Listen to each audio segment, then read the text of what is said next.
Students, today we discuss about biogeochemical cycles या वातावरण में उपस्थित बायोजियोकेमिकल चक्र के संदर्भ में हम आज डिस्कस करेंगे।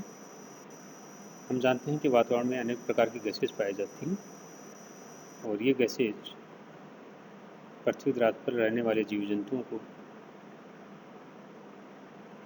या ये कहें कि पेड़ पौधों को समान रूप से प्रभावित करती रहती हैं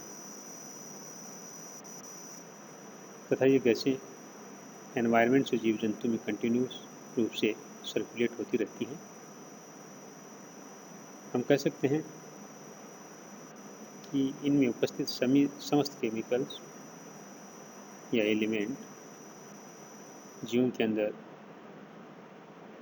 उनकी जैविक क्रियाओं के द्वारा प्रवेश करते हैं तथा पुनः ये वातावरण में समाहित हो जाते हैं या पुनः वातावरण में मिल जाते हैं और वातावरण में मिलकर के ये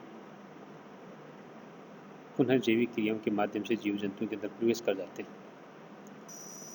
तो हम कह सकते हैं कि उपस्थित केमिकल्स जंतु से एनवायरनमेंट में तथा एनवायरनमेंट से पुनः जंतुओं में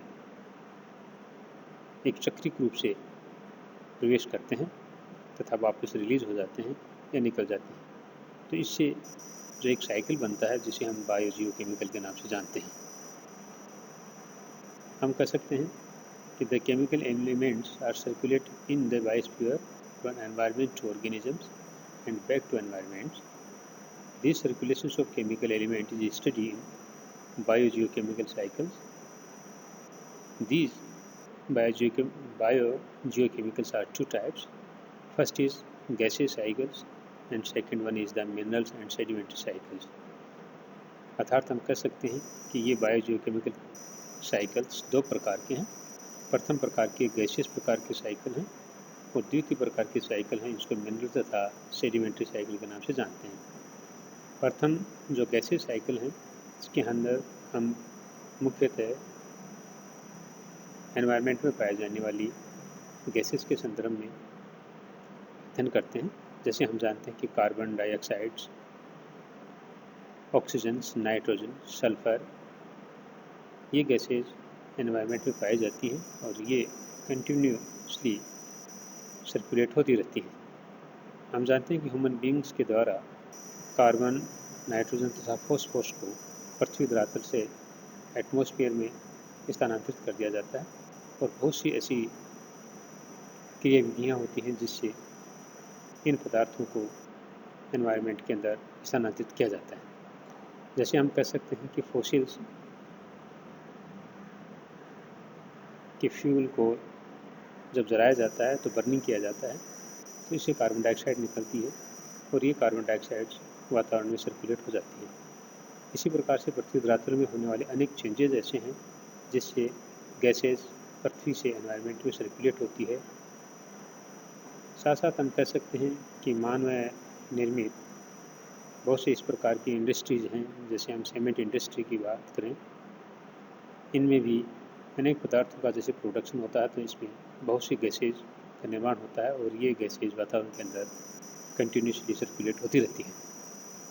इसी प्रकार से हम देखें कि फर्टिलाइज़र बनाने वाली जो कंपनियां हैं उनके द्वारा भी फर्टिलाइज़र का जब प्रोडक्शन किया जाता है तो इनके द्वारा भी सल्फर डाइऑक्साइड गैस वातावरण के अंदर छोड़ी जाती है। हम जानते हैं कि फर्टिलाइज़र एग्रीकल्चर स्कोप के लिए या कृषि के लिए आवश्यक होता है, परंतु इन प्रोडक्शन के साथ साथ गैसेज भी वातावरण के अंदर छोड़ी जाती हैं और ये गैसेज वातावरण के अंदर सर्कुलेट होती रहती हैं। क्योंकि लिविंग बींग्स वातावरण में ही पाए जाते हैं और ये लिविंग बींग इन वातावरण के फैक्टर्स के द्वारा प्रभावित होते हैं, तो ये समस्त गैसेज इन लिविंग बींग को भी प्रभावित करती हैं तथा डायरेक्टली तथा इनडायरेक्टली रूप से ये लिविंग बींग के अंदर प्रवेश करती हैं। जैसे हम कह सकते हैं कि कार्बन डाइऑक्साइड मोस्टली जो वातावरण में पाई जाती है उसको प्लांट्स के द्वारा रेस्पिरेशन की मैकेनिज्म के द्वारा रिसीव किया जाता है तथा खाद्य पदार्थों का प्रोडक्शन किया जाता है। हम जानते हैं कि carbon dioxide heat tripping gas के रूप में जानी जाती है, या ये ऐसी गैस है जो ऊर्जा को अवशोषित करती है तथा ग्रीन हाउस इफेक्ट को प्रदर्शित करती है। बहुत सी ह्यूमन एक्टिविटीज़ के द्वारा ये एनवायरनमेंट में सर्कुलेट होती है। इसी के साथ साथ जैसे methane gas, nitrous oxide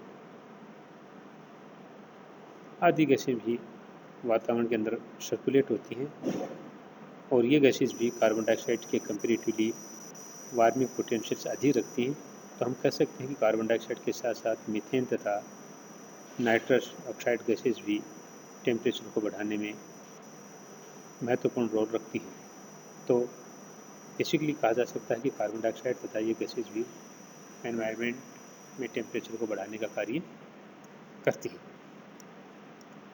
next लेते हैं साइकिल के रूप में सर्वप्रथम द कार्बन डाइऑक्साइड साइकिल। हम जानते हैं कि कार्बन डाइऑक्साइड लिविंग बीइंग के अंदर फोटोसिंथेसिस की मैकेनिज्म्स के द्वारा प्रवेश करती है, क्योंकि प्लांट्स रेस्पिरेशन की मैकेनिज्म्स के द्वारा कार्बन डाइऑक्साइड को रिसीव करते हैं तथा फोटोसिंथेसिस की मैकेनिज्म्स के द्वारा ये पदार्थों को प्रोड्यूस करते हैं। हम जानते हैं कि पृथ्वी धरातल पर उपस्थित सभी प्लांट्स फोटोसिंथेसिस की मैकेनिज्म के द्वारा फूड प्रोडक्ट को प्रोड्यूस करते हैं या खाद्य पदार्थों का प्रोडक्शन करते हैं, इसलिए हम इन्हें प्रोड्यूसर्स के नाम से जानते हैं। अर्थात हम कह सकते हैं कि प्रोड्यूसर्स के द्वारा रेस्पिरेशन के माध्यम से कार्बन डाइऑक्साइड को रिसीव किया जाता है तथा पदार्थों का प्रोड्यूस किया जाता है फोटोसिंथेसिस के मैकेनिज्म्स के द्वारा। इस बने हुए खाद्य पदार्थ को कंज्यूमर के द्वारा रिसीव किया जाता है, और रिसीव करने के बाद में हम जानते हैं कि जैसे ही समस्त ऑर्गेनिज्म, जिसमें प्लांट्स तथा एनिमल हम दोनों को काउंट करते हैं, इन दोनों की जब डेथ और डिके हो जाती है या इनकी मृत्यु के उपरांत जब ये गला दिए जाते हैं, हम यह कहें कि डिकम्पोजर के द्वारा इनको डिके कर दिया जाता है, तो इनमें उपस्थित सभी एलिमेंट पृथ्वी के अंदर पुनः सर्कुलेट हो जाते हैं और ये गैसेज वातावरण के अंदर सर्कुलेट हो जाती हैं। पदार्थ पृथ्वी में मिलते हैं तथा गैसेज एनवायरनमेंट में सर्कुलेट हो जाती हैं, और जो एलिमेंट पृथ्वी धरातल में मिलते हैं, ये समस्त एलिमेंट धीरे धीरे पुनः प्लांट्स के द्वारा ऑब्जर्व कर लिए जाते हैं एज ए खाद्य पदार्थ। इसी प्रकार से जो गैसेज एनवायरनमेंट में जैसे कार्बन डाइऑक्साइड गैसेज जो सर्कुलेट हुई है, ये प्लांट्स के द्वारा पुनः फोटोसिंथेसिस की मैकेनिज्म्स के द्वारा उपयोग कर खाद्य पदार्थों के प्रोडक्शन में उपयोगी बन जाती है। तो हम कह सकते हैं कि पृथ्वी धरातल के ऊपर उपस्थित कार्बन डाइऑक्साइड गैस एक सर्कुलेशन के माध्यम से वातावरण में तथा जंतु में प्रवेश करती है और पुनः ये जंतु से वातावरण में प्रवेश कर जाती है। इसे ही हम कार्बन डाइऑक्साइड साइकिल के नाम से जानते हैं, जिसके हम विभिन्न पद इस डायग्राम में हम देख सकते हैं। जिसे हम देख सकते हैं कि एनवायरनमेंट में उपस्थित कार्बन डाइऑक्साइड रेस्पिरेशन के द्वारा प्रोड्यूसर्स इसको रिसीव करते हैं, और प्रोड्यूसर ने जो खाद्य पदार्थ बनाए हैं उनको कंज्यूमर के द्वारा रिसीव कर लिया जाता है। कंज्यूमर्स तथा प्रोड्यूसर्स दोनों को डिकम्पोजर्स के द्वारा डिके कर दिया जाता है, और जो केमिकल एलिमेंट हैं वो पृथ्वी धरातल में मिल जाते हैं, गैसेज एनवायरनमेंट में मिल जाती हैं, और पुनः प्रोड्यूसर के द्वारा इन केमिकल एलिमेंट्स को एज ए खाद्य पदार्थ रिसीव किया जाता है। साथ साथ अन्य मैकेनिज्म भी इस ग्राफिकल रिप्रेजेंटेटिव में प्रदर्शित किए गई हैं, जिसके माध्यम से कार्बन डाइऑक्साइड गैस वातावरण के अंदर सर्कुलेट होती रहती है। तो इसे हम कार्बन डाइऑक्साइड साइकिल के रूप में जानते हैं। हम जानते हैं कि बायो जियोकेमिकल साइकिल के माध्यम से ऊर्जा